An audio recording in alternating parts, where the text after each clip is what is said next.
Hello, so I will be doing my updates for my challenge around the world in 100 books every Friday. Thank you for tuning in.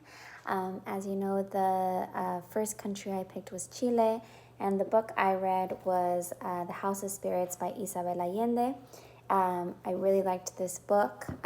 It was a magical realism book. What I will be doing is first talking about 5 ways I related to Chilean culture. Then I will give a quick brief history of Chile, and then I will talk a little bit about some of the themes in the book I found interesting. So 5 ways I related to Chile. Number one would probably be the pig roast. So they talk about how they have these great big parties with a whole pig roast, and that's very common in Mexico as well. Probably comes from, the Spanish influence of Spanish conquistadors coming to both lands. Another thing was Catholicism. I'm Catholic, and again, the Spanish invasion in the lands brought over that religion, and now it's very common to be for Catholicism to be tied to Latin American culture. And number three is that I grew up in California, so it was very common to have earthquakes and do earthquake drills growing up. In Chile, the book touches on this as well, and in Chile, they have very strong earthquakes it's just a part of where they live, and it's just a devastating natural phenomenon. California and Chile are part of the Pacific Ring of Fire, which means that they experience a lot of seismic activity. So number four is the belief in spirits or ghosts. A lot of culture in Latin American countries talks about remedies and beliefs in your the alignment of your chakras or your spirits as well. So I just found that really interesting in the book as well. And then number five would be the emphasis on natural remedies over Western medicine. So one of the sons in the book, it's a multi-generational book, but one of the sons in the book is now a doctor, but it talks a lot about how before he was a doctor and he practiced Western medicine, everyone else in his family put a lot of emphasis on natural remedies with herbs and such. So I just found that really interesting. So I want to give a brief history of Chile before the time of the book, which is 1910 to about 1970, and after the book to get it to 2023. So before the book, in 1450, the native tribes in Chile were the Incas and the Mapuches mostly in the south. In 1533, Spanish conquistador Francisco Pizarro takes control of the country.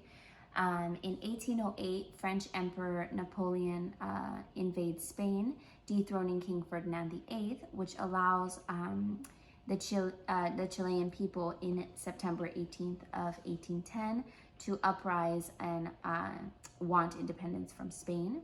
In February 12, 1818, Chile is able to sign its independence, but Chilean people still celebrate on September 18th for their independence. In 1823, slavery is abolished. Chile was actually the second country in the Americas, following Haiti, that abolished slavery in the region. And now we've gotten to the 20th century, so during the book, in 1912, Chilean Socialist Workers' Party is founded. That's a big part of the book because they talk about the difference in the social classes between the workers and the bosses.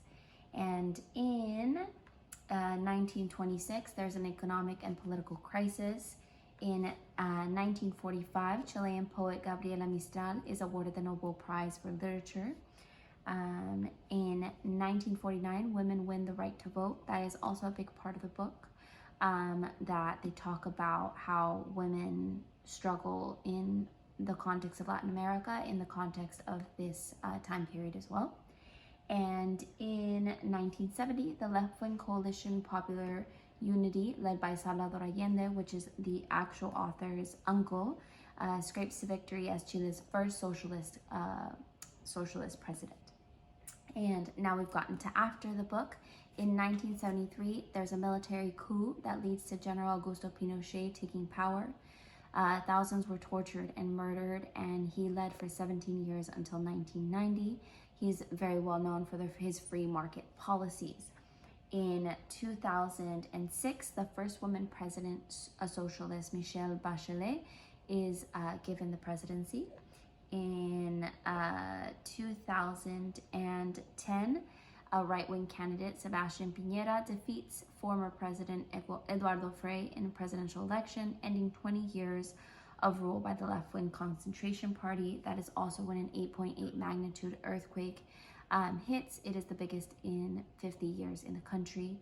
And now we're in this year, and last year, 2020, 2 years ago now, 2022, Gabriel Boric, a left party candidate, is elected for president. So on to the review of the book. I honestly really enjoyed that it went through 4 generations. There's one character who was consistent through these 4 generations, Esteban Trueba. He is the embodiment of machismo culture in the book. And I thought that he did the way that he was portrayed gave a really accurate representation of the ego and the dynamics of a Latin American household where there is a machista man in the house. And I think it helps explain how people around him feel. But because Esteban Trueba, that character, also takes over the narration at times, it also helped explain how he feels this loneliness and this isolation because of his anger and because of the way that people, respect him out of fear and not respect him out of, being a good person. So I thought that was really interesting. Another thing that I found really interesting within the book is the power struggle of the laboring class, and it really does a really good representation of how people in working classes people in Chile could have gotten to the point where a socialist president was then elected. So I thought that was really interesting. And finally, I really enjoyed the way that subtle political movements were portrayed in the novel. A lot of it talks a lot about women's roles within Latin America and within its time period. So I thought those were really interesting. And it's a really long book. It's about 550 pages, but I would recommend it. And I just wanted to end the video with 5 awesome and interesting facts of Chile. So number 1, is just kind of a random one, is that they are the second biggest consumers of bread in the world, following the Germans, and they have amazing varieties of bread. Number 2 would be that they have penguins in Patagonia, the southernmost part of Chile, and you can actually see the aurora borealis from Chile. Number 3, a lot of people may know this, but they are huge wine producers, and they are renowned for their wine production and make really good high quality wines, especially red varieties.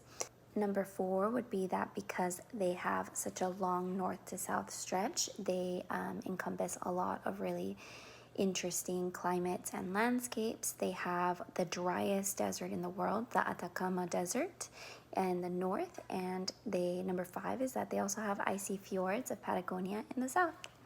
Thank you for watching.